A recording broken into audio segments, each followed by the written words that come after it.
When the contracts were first let, every supplier put a gross profit margin that they may make. That's commercially sensitive. It does differ across the semis.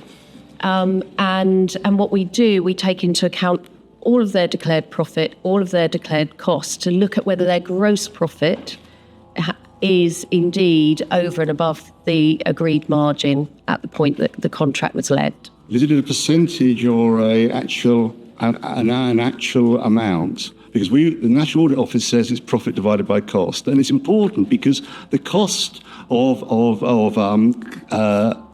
dispersal accommodation is £20 per person. The cost of hotel accommodation is £160 per person. You set those contracts assuming most of it would be dispersal. Now, much of it was and still is hotel accommodation. Therefore, the percentage cost, 5% of £20 is £1 profit. 5% of £160 is £8 profit.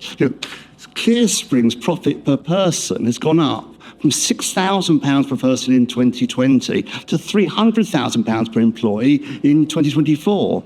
It's gone up. It's just incredible. Now, is it because we haven't changed the profit clause? You're telling me it's profit minus cost.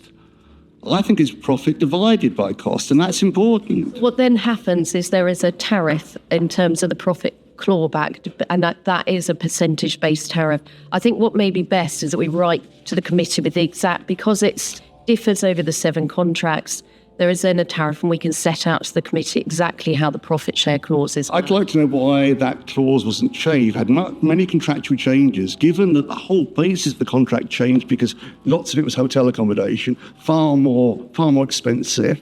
Why you didn't change the profit share clause? Don't worry. Mr. Ridley, any thoughts? I mean, what we are doing now is working through the profit share clause that we've got in the contracts to make sure that we can claw back what is due to us, and we're also seeking to get out of hotels because we recognise the cost of that. The